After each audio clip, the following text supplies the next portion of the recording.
You can find free things to do with your kids, right? So, Free?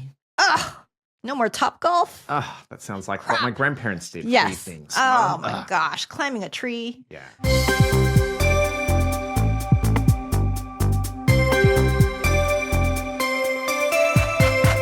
So, what are we talking about today? Financial planning for single parenthood. Sweet. So we kind of spoke a little parts of this beforehand in an earlier episode, but we're kind of going to dig into this a little bit more and from a different angle. I think we were talking about co-parenting finances before. Now we're going to talk about it just for you. Yeah. So you are now going to be the king or queen of your own castle with your own budget. So basically, Jade, put that crown on and get ready to take those financial reins. Let's do it. I've got mine on already, so. So yes. I think what we're wanting to talk about on this subject is really, I guess, adjusting that financial plan and also your budgets moving into single parenthood. That's one thing that we want to talk about, as well as, I guess, anticipating those changes, from the planning side of things, correct? Yeah, because you're going to be that CFO now. So whether you might have been the CFO before, chief financial officer of your house, or maybe you weren't before, but you will be now. Yeah, get that title. Embrace it. Embrace it.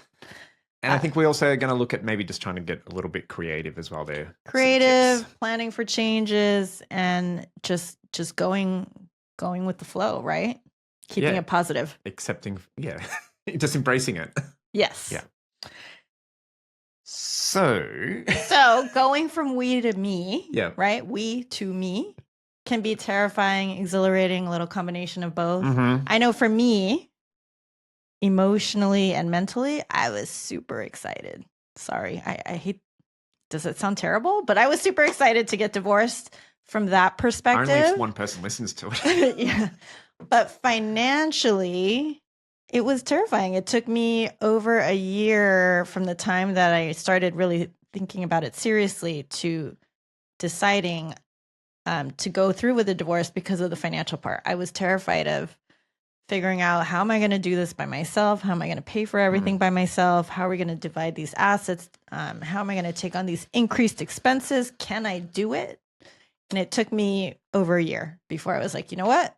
I'm going to go for it. I can get through it. I can adjust. How about you? What was your it kind of, as you're talking about that, it made me think about how we're talking about fantasies beforehand. Yeah. So, I think when I look at it in my situation there was all these hypotheticals or fantasies coming up and like what if scenarios coming up. And so there was like, oh, this will be so much better. This will be great.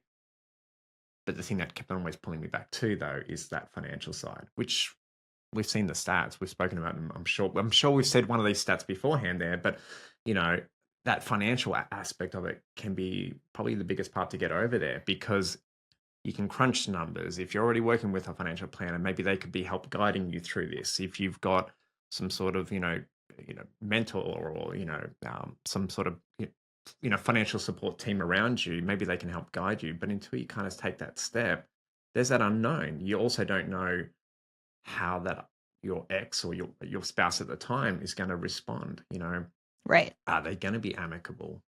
Are they happy to kind of split assets? So I think that for me, there was a lot of that unknown around the financial side, which kind of pulled back on my excitement and, joy of looking forward to the, future of just myself and my son. So really, that's kind of why we're going into this subject, right? Because definitely in our individual situations, it was a big stumbling block or delay, or it caused a delay in what I otherwise would have wanted to do. Yeah. Right. So we want to help give you those tools to just start thinking about this financial aspect, so that it, if it was a delay, maybe you can move forward and be more informed. Yeah. And look, no one likes change, or there's a resistance to change, but once you start on that journey, just have that positive mindset as well. Right. You will get through it. Right. With a few bumps along the way. Just anticipate the bumps. It's all right. Yeah. All right. So the Federal Reserve Survey of Consumer Finances. Oh, you're weak in reading, I guess. Yes. They update their survey every 3 years. So the good news. What did they find out? The good news is, over the past 30 years, the median annual income of single parent households has grown just over 45%, even after adjusting for inflation, to a national median of 43,000 per year. Okay, so that's good. That's a good number. Not so great. In any given month, roughly 11% of single parent households spend more than 40% of their monthly income just on their debts. Wow. So not even looking at other sort of... Not housing payment, not food, just paying down credit cards, loans, things like that. This 40% threshold is important because this is considered a measure of financial vulnerability. So I guess what this stat is saying that more single parent households versus other households spend a big chunk of their money on debts. So I guess what we're trying to do here is maybe try to help you juggle that, right? So that you're looking at your budget and hopefully not spending as much on debts and just working on your monthly spending in general. So how do we do this? Yeah. So what do we always talk about? Budgeting. Yes. The foundation of your house, right? Yeah. Yeah. It's your financial house. So it's like creating that baseline. So, I think a couple of episodes ago we spoke about, the popularity in various different apps that you can use for, I think we spoke about like YNAB, was it? Maybe the potential replacement for the Mintiers out there, which is like Quicken and stuff like that. Or Quicken, Simplify, something called Empower. Your financial advisor, if you have one, might have their own budgeting software or should. So hit them up. Yeah, I know that we do. Yeah. So we have our clients use our own. Yeah. Or if you're old school, just print off those, pay stubs, print off your bills, just use a simple spreadsheet. There is no right or wrong. The whole point is just getting it done. Correct. Yeah. Yeah. And so and the important part of creating that baseline that we talk about is really just working out what's coming in and what's going out, inflows and outflows. So, we've got income as a source of, an inflow. Yeah. What is your income from your job, from alimony, from child support, from other stuff, pensions that you may have, versus what needs to go out? Yeah. So when we look at that, we kind of break it down into maybe those fixed and variable expenses. So what's going out? What are your expenses, right? So we've talked about this before, but it's always worth mentioning. You got to budget first and foremost on those needs, right? What are your needs? Housing, right? Yeah. Food. Public transportation. Utilities. Yep. So those are your needs, right? Non-negotiables versus wants and maybe some wishes, right? So wants. Do you like to go out to eat? I do. Yeah. Will I go out to eat as much? Maybe you need to cook more. Maybe not. Yes. Yeah. Right. Stuff like that. A want is I want to have all those different subscriptions for, we were talking about it beforehand, like how Netflix. That can quickly add up. Yes. People cut the cable and then they spend the same amount or if not more on different subscriptions, Yes. My newspaper subscriptions. Do you need to have all those? Maybe not. Yeah. Probably not. Probably not. Yeah. And you know what? Adding to that budget or spending plan, call it whatever you want, right? So if budget gives you like this sense of spending plan, right? Add to your spending plan an allocation to saving, right? So I guess it's spending but saving. So allocating a certain amount to set aside for some savings as well. And a good rule of thumb, and I used to look back to my time when I was in Australia in the Navy, I think anytime I got a pay raise, I just kind of banked that raise. Right. Because I was already living within my means. And that's an important part of setting up that baseline. And when we're comparing our income and our expenses, we're really trying to make sure that our income is greater than our expenses. We're living within our means. Ideally, yes, right? That's what you're really going for. Now, let's be real here. What is the agreement right now? For those of you that are in the middle of negotiations or done with the negotiations, what kind of alimony, child support, or any kind of agreement covering the cost of kids' activities and things like that, right? So sometimes child support's supposed to cover, hypothetically, kids' activities and stuff, and sometimes that's another agreement separate from that, right? However, in reality, rarely, if ever, do these income sources, alimony, child support, really cover the true cost of living your life, right? It just Correct. Well, doesn't usually. That's if you continue to get the alimony and It child could support change too. at any time. You Yes. do a quick Google search out there, and it's alarming to see from different stats from reliable sources on how many spouses who are expecting that support aren't receiving it. And then you've got to try and go and chase it back down too. So it's nice that maybe this is what you should be getting, but are you getting that as well? So really expecting the worst and hoping for the best might be less jarring than the other way around, Yeah. right? I think one thing that we're talking about on that is like, look, if you've got a kid and we're approaching summer now, and one of the concerns that I always have is, oh my God, these summer camps all cost so much money. And typically, like I might pay for a whole camp and then ask for reimbursement later on. What if they don't reimburse you in a timely manner or ever, right? So in terms of who has that mental burden or responsibility for planning and scheduling activities, right? So I know that's me. Right? So let's say that my agreement is, and look, I always say I'm very lucky. We're pretty amicable, but I'm just using a hypothetical. Yeah. So I'm not talking badly about my ex here. But let's just say the agreement is that we split costs on everything. But you know what? I'm the one signing up for all these activities. So maybe I'm out $1,500 signing up for daycare or summer camp or clubs or whatever. And I have to pay for it up front. Is my whole budget and spending plan going to tank when my ex doesn't pay me back? If my ex doesn't pay me back, that's why you got to really work into your budget, building up that emergency fund just in case, because you're not supposed to rely on your ex anymore, or you can't, right? They're not. Yeah. You got to assume that they're not going to be reliable. You hope they are, but you got to expect that they're not going to be. I guess I want to tackle two things that you just spoke about. Yeah. There. So one's like building up that emergency plan, which I'll get to in a second. But, one of the things I know that you do yourself, I don't do, I probably should do, is kind of having a separate fund where you're both contributing a joint account for those activities. So maybe a good rule of thumb is you're not signing up for that activity unless you both have contributed to that joint account. That you front the money. Can then be paid for that activity. That's a good idea. Yeah. And also, you know what? Maybe setting up that joint account and funding it with emergency funds, both of you, while you're amicable, when you have an amicable moment, right? Because let's face it, right? So spouses, ex-spouses, right?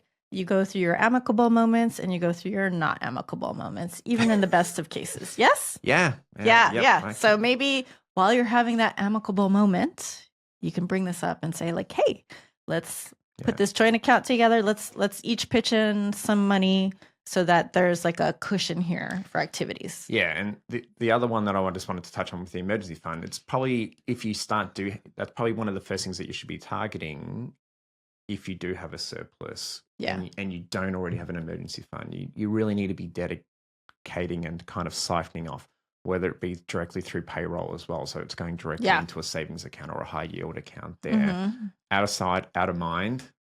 Maybe that you actually have to go into the branch to get access to. I don't know if that exists anymore. But like if you're tempted to tap that money, try and put layers there to stop you from getting it. Yeah. Because an emergency can always just be around the corner, and we don't want to go into debt to cover that. And I'm not talking about serious emergencies, although you need to plan for those too. I'm not even talking about that.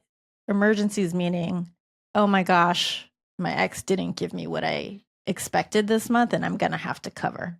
Yeah. Right? That's what I mean. So other tips. I mean, I guess once you build out that baseline budget, where are you today? Now is the fun task of reallocating, right? I'm trying not to use the word cut or reduce, but let's reallocate your expenses. What is it that you truly need or want or whatever, and what changes can you make, right, in the short term? So we talked about this before. Think about potentially downsizing your home, right? Even if it's temporary, right? You could even, if you got a spare room, you could always potentially... You can rent it out. You can rent it out. Yeah. Yeah.